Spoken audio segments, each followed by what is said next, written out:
Flowers for Algernon by Daniel Keyes. May 15. Dr. Strauss is very angry at me for not having written any progress reports in 2 weeks. He's justified because the lab is now paying me a regular salary. I told him I was too busy thinking and reading. When I pointed out that writing was such a slow process that it made me impatient with my poor handwriting, he suggested that I learn to type. It's much easier to write now because I can type nearly 75 words a minute.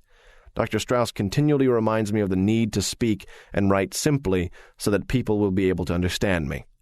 I'll try to review all the things that happened to me during the last 2 weeks. Algernon and I were presented to the American Psychological Association, sitting in convention with the World Psychological Association last Tuesday. We created quite a sensation. Dr. Nemmer and Dr. Strauss were proud of us. I suspect that Dr. Nemmer, who is 60, 10 years older than Dr. Strauss, finds it necessary to see tangible results of his work. Undoubtedly the result of pressure by Mrs. Nemmer. Contrary to my earlier impressions of him, I realize that Dr. Nemmer is not at all a genius. He has a very good mind, but it struggles under the specter of self-doubt.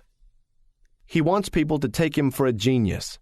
Therefore, it is important for him to feel that his work is accepted by the world. I believe that Dr. Nemmer was afraid of further delay because he worried that someone else might make a discovery along these lines and take the credit from him.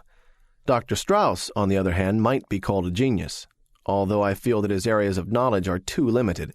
He was educated in the tradition of narrow specialization. The broader aspects of background were neglected far more than necessary, even for a neurosurgeon. I was shocked to learn that the only ancient languages he could read were Latin, Greek, and Hebrew, and that he knows almost nothing of mathematics beyond the elementary levels of the calculus of variations. When he admitted this to me, I found myself almost annoyed. It was as if he'd hidden this part of himself in order to deceive me, pretending, as do many people I've discovered, to be what he is not. No one I've ever known is what he appears to be on the surface. Dr. Nemmer appears to be uncomfortable around me. Sometimes when I try to talk to him, he just looks at me strangely and turns away. I was angry at first when Dr. Strauss told me I was giving Dr. Nemmer an inferiority complex. I thought he was mocking me, and I'm oversensitive at being made fun of. How was I to know that a highly respected psycho-experimentalist like Nemmer was unacquainted with Hindustani and Chinese? It's absurd when you consider the work that is being done in India and China today in the very field of this study. I asked Dr. Strauss how Nemmer could refute Rahajamadi's attack on his method and results if Nemmer couldn't even read them in the first place. That strange look on Dr. Strauss's face can mean only one of two things. Either he doesn't want to tell Nemmer what they're saying in India, or else, and this worries me, Dr. Strauss doesn't know either. I must be careful to speak and write clearly and simply so that people won't laugh.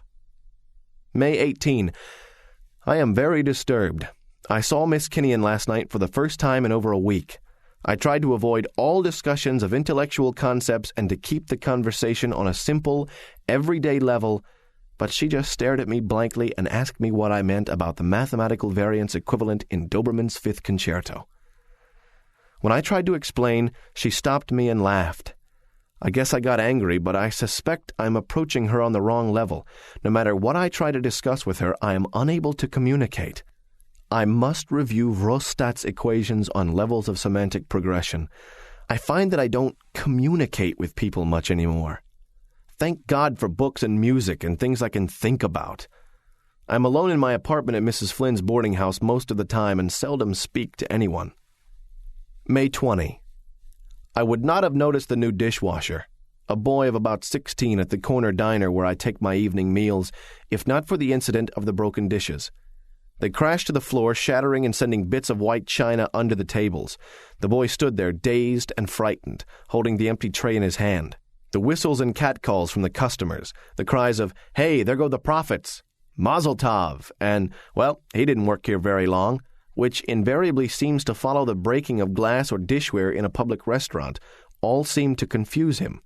When the owner came to see what the excitement was about, the boy cowered as if he expected to be struck and threw up his arms as if to ward off the blow.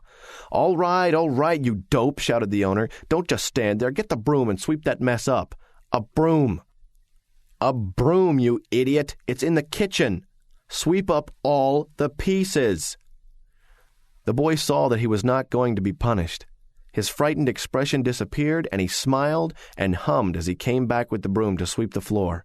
A few of the rowdier customers kept up their remarks, amusing themselves at his expense. "Here, Sonny.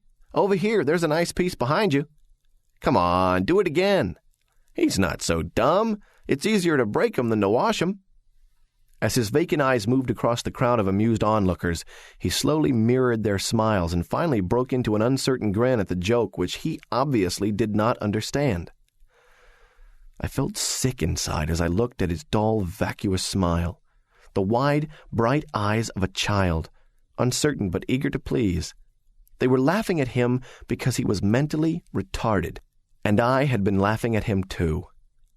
Suddenly, I was furious at myself and all those who were smirking at him. I jumped up and shouted, "Shut up! Leave him alone! It's not his fault he can't understand. He can't help what he is, but for God's sake, he's still a human being!" The room grew silent. I cursed myself for losing control and creating a scene. I tried not to look at the boy as I paid my check and walked out without touching my food. I felt ashamed for both of us. How strange it is that people of honest feelings and sensibility who would not take advantage of a man born without arms or legs or eyes, how such people think nothing of abusing a man born with low intelligence. It infuriated me to think that not too long ago I, like this boy, had foolishly played the clown, and I had almost forgotten. I'd hidden the picture of the old Charlie Gordon from myself because now that I was intelligent, it was something that had to be pushed out of my mind. But today, in looking at that boy for the first time, I saw what I had been. I was just like him. Only a short time ago, I learned that people laughed at me. Now I can see that unknowingly, I joined with them in laughing at myself.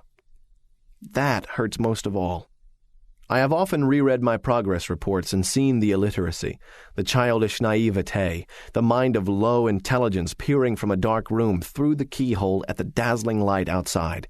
I see that even in my dullness, I knew that I was inferior and that other people had something I lacked, something denied me. In my mental blindness, I thought that it was somehow connected with the ability to read and write, and I was sure that if I could get those skills, I would automatically have intelligence too.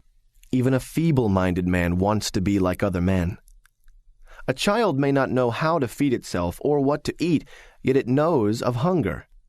This, then, is what I was like. I never knew. Even with my gift of intellectual awareness, I never really knew. This day was good for me. Seeing the past more clearly, I have decided to use my knowledge and skills to work in the field of increasing human intelligence levels. Who is better equipped for this work? Who else has lived in both worlds? These are my people. Let me use my gift to do something for them. Tomorrow, I will discuss with Dr. Strauss the manner in which I can work in this area. I may be able to help him work out the problems of widespread use of the technique which was used on me. I have several good ideas of my own. There is so much that might be done with this technique. If I could be made into a genius, what about thousands of others like myself? What fantastic levels might be achieved by using this technique on normal people? On geniuses. There are so many doors to open. I am impatient to begin. Progress Report 13. May 23. It happened today. Algernon bit me. I visited the lab to see him as I do occasionally, and when I took him out of his cage, he snapped at my hand. I put him back and watched him for a while. He was unusually disturbed and vicious.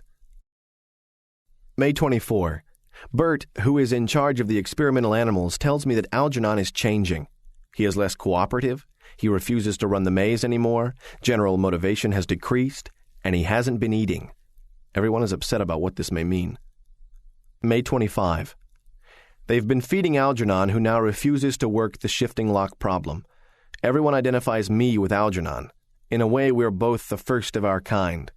They're all pretending that Algernon's behavior is not necessarily significant for me, but it's hard to hide the fact that some of the other animals who were used in this experiment are showing strange behavior. Dr. Strauss and Dr. Nemmer have asked me not to come to the lab anymore. I know what they're thinking, but I can't accept it. I'm going ahead with my plans to carry their research forward. With all due respect to both of these fine scientists, I'm well aware of their limitations. If there is an answer, I'll have to find it out for myself. Suddenly, time has become very important to me. May 29. I have been given a lab of my own and permission to go ahead with the research. I'm on to something. Working day and night. I've had a cot moved into the lab. Most of my writing time is spent on the notes, which I keep in a separate folder, but from time to time I feel it necessary to put down my moods and my thoughts out of sheer habit. I find the calculus of intelligence to be a fascinating study. Here is the place for the application of all the knowledge I have acquired. In a sense, it's the problem I've been concerned with all my life. May 31. Dr. Strauss thinks I'm working too hard. Dr. Nemmer says I'm trying to cram a lifetime of research and thought into a few weeks. I know I should rest, but I'm driven on by something inside that won't let me stop. I've got to find the reason for the sharp regression in Algernon. I've got to know if and when it will happen to me. June 4. Letter to Dr. Strauss. Copy. Dear Dr. Strauss, under separate cover, I am sending you a copy of my report entitled The Algernon-Gordon Effect, a study of structure and function of increased intelligence, which I would like to have you read and have published. As you see, my experiments are completed. I have included in my report all of my formulae, as well as mathematical analysis in the appendix. Of course, these should be verified. Because of its importance to both you and Dr. Nemmer, and need I say to myself too, I have checked and rechecked my results a dozen times in the hope of finding an error. I am sorry to say the results must stand. Yet for the sake of science, I am grateful for the little bit that I here add to the knowledge of the function of the human mind and of the laws governing the artificial increase of human intelligence. I recall your once saying to me that an experimental failure or the disproving of a theory was as important to the advancement of learning as a success would be. I know now that this is true. I am sorry, however, that my own contribution to the field must rest upon the ashes of the work of two men I regard so highly. Yours truly, Charles Gordon. Enclosure Report. June 5. I must not become emotional. The facts and the results of my experiments are clear, and the more sensational aspects of my own rapid climb cannot obscure the fact that the tripling of intelligence by the surgical technique developed by Drs. Strauss and Nemmer must be viewed as having little or no practical applicability at the present time to the increase of human intelligence. As I review the records and data on Algernon, I see that although he is still in his physical infancy, he has regressed mentally. Motor activity is impaired. There is a general reduction of glandular activity. There is an accelerated loss of coordination. There are also strong indications of progressive amnesia. As will be seen by my report, these and other physical and mental deterioration syndromes can be predicted with statistically significant results by the application of my formula. The surgical stimulus to which we were both subjected has resulted in an intensification and acceleration of all mental processes. The unforeseen development, which I have taken the liberty of calling the Algernon-Gordon effect, is the logical extension of the entire intelligence speed-up. The hypothesis here proven may be described simply in the following terms. Artificially increased intelligence deteriorates at a rate of time directly proportional to the quantity of the increase. I feel that this, in itself, is an important discovery. As long as I am able to write, I will continue to record my thoughts in these progress reports. It is one of my few pleasures. However, by all indications, my own mental deterioration will be very rapid. I have already begun to notice signs of emotional instability and forgetfulness, the first symptoms of the burnout. June 10. Deterioration progressing. I have become absent-minded. Algernon died 2 days ago. Dissection shows my predictions were right. His brain had decreased in weight, and there was a general smoothing out of cerebral convolutions as well as a deepening and broadening of brain fissures. I guess the same thing is or will soon be happening to me. Now that it's definite, I don't want it to happen. I put Algernon's body in a cheese box and buried him in the backyard. I cried.